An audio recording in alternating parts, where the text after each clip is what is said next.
So, is Reform UK on the march? A shock poll last week showed them actually polling ahead of Labour, second after the Conservatives.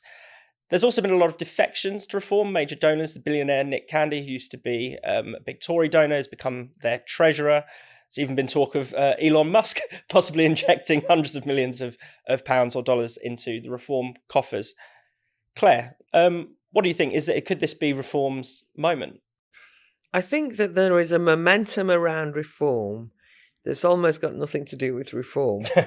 If you actually talk to people that are now saying, I'm going to vote for Reform, or I think Reform, they are unfamiliar with any of the policies that Reform stand for. They've become symbolic of the huge disillusion with mainstream politics.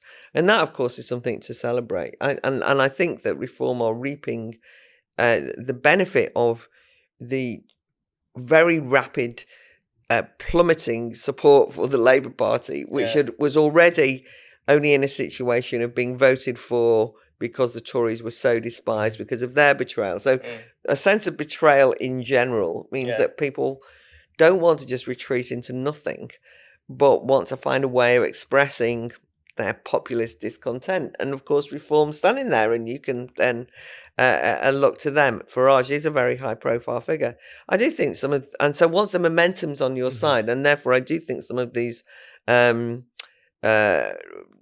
defections are significant. I actually think that it's amusing to watch Elon Musk trolling Keir Starmer by sort of promising to make Nigel Farage the Prime Minister through a massive donation in the way that he helped Donald Trump. I don't know how serious that is, but it's been amusing. But apart from anything else, you think, well, there is a gap between the Elon Musk, they're kind of saying how disgusting he dares intervene in. When you think Elon Musk argues for free speech, you are the Prime Minister that basically endorses and gives a green light to locking people up for what they post on social media. He's not one of your fans for obvious reasons, and there's a point to that. On the Farage moment, because there's been quite a lot of internal tensions in Reform as well. We should Ben Habib, as high profile as you can in those circumstances, kind of said, I'm no longer got anything to do with Reform. The internal democratization is not happening. There was some tensions around a split over the way that they voted for the assisted dying bill and whether that was indicative of anything in particular. There's still an ongoing rumbling of complaint about the young MP James Murdoch, I think, is that his name? Because it's revelations about the earlier crime for which he actually did serve his time, whether it involved more violence against women, and so there's a kind of nobody quite defending him. I know that they've been getting rid of and sorting out a lot of the old staffing, and that therefore means that there's slight discontent if you don't like who was got rid of. I mean, Gwaine Towler, at some point you should have on the podcast, but I mean, he is a man who knows where the bodies are buried, and he's been very loyal, but he's been sacked, and he was somebody who did have a comprehensive set of relations with journalists across the board that did some good for when it was the Brexit Party and Reform. So I just don't want to have a kind of sugarcoating of the fact that they as a party have got these problems. And it doesn't make a slight bit of difference. Who cares? Because if you're looking for someone that symbolises the kind of fight back that, for example, voting in 2016 to leave the EU represented, or if you're the kind of person who feels utterly in despair at the way that the 2019 Boris Tories sold you out, and that you maybe then hoped that this Labour government might at least make things a bit better, and now feel by both post-riots and every single other anti-working class measure that they've brought in, the latest, of course, being their attack on the farmers, then I think that you just go, I'm going with Reform, mate. Yeah. And there are other, say to viewers and listeners, there are other brands available. I mean, the SDP is getting its act together.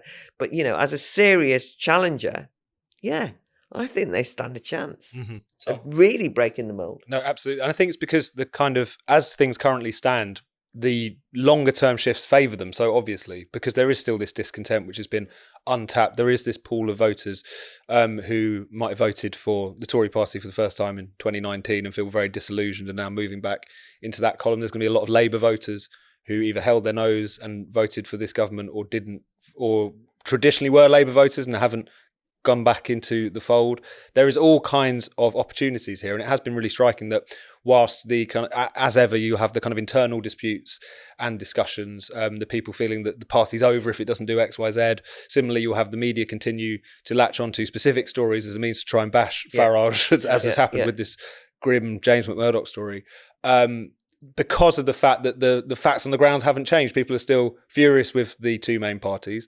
They are looking for an outlet for genuine, small R reform for society. They want their interests to be put on the table, and those things haven't changed just because there's been a few Twitter storms or because Beth Rigby's had a go at Farage. Exactly. And actually, significantly.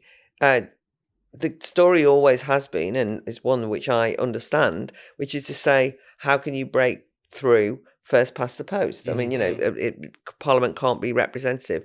And of course, it's ridiculous that with over 4 million votes, they've only got 5 MPs.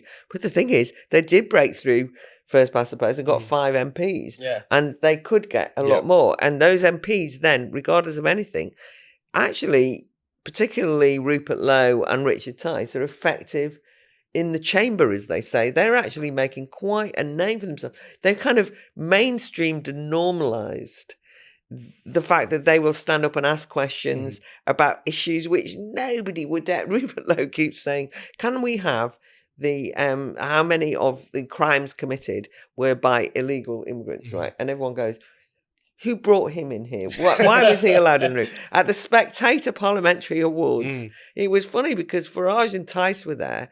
And there was a lot more Labour MPs than usual because obviously they're in power, and it was Parliamentarian of the Year awards, and the Tories were there, and everyone was a bit like Farage, and then it was like sort of, oh yeah, Parliamentarian of the Year, they're MPs, they are allowed to come, but therefore their visible presence in British politics is secured as MPs, ironically, regardless of whether they're good or bad MPs, they're actually vocal MPs, and that changes the mood as well. Yeah, it makes them seem it's feasible.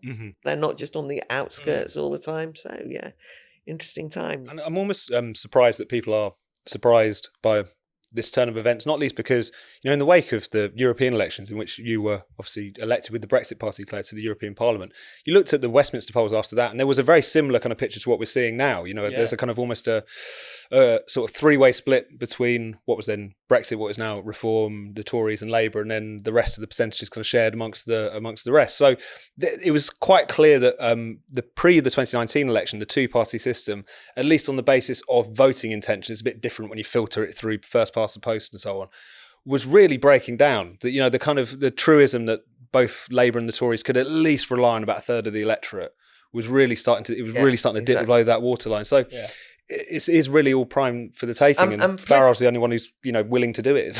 Because the irony is that the political realignment, which is what we're talking about, because political realignment can take all sorts of form, as in America, where it's apparently taking the form of the Republican Party, but we all know it's not the Republican Party. It's the Trump version of the Republic, which is completely different. And of course, Boris Johnson could have had that in 2019 because the political realignment was expressed in his large majority in 2019, and he had those Brexit Party voters who had broken Red Wall, as to use the caricature, broken with the Labour Party, turned to Tories, believed in him, and they squandered it. Yeah, absolutely squandered it. But it never went away. Yep. The political realignment is absolutely guaranteed. It's just that we're looking now at what form it will take. And I think at the moment, that reform is reform. The Nick Candy thing, just to say, I think that is also significant because I know people who have told me from the Conservative Party that when his wife, Holly Valance, was thinking of standing, that Nick was a good Tory donor, and nothing will come of it. They're not saying that now. And I also think, by the way, it's significant about Suella Braverman's husband, because I also have spoken to Tories, I mean, before this all happened, who said, well, you know, Suella's a bit sort of on the wild side, but her husband's brilliant. Great Tory campaigner. I was thinking they're not saying that now. He's defected over the weekend. And so you do think, oh.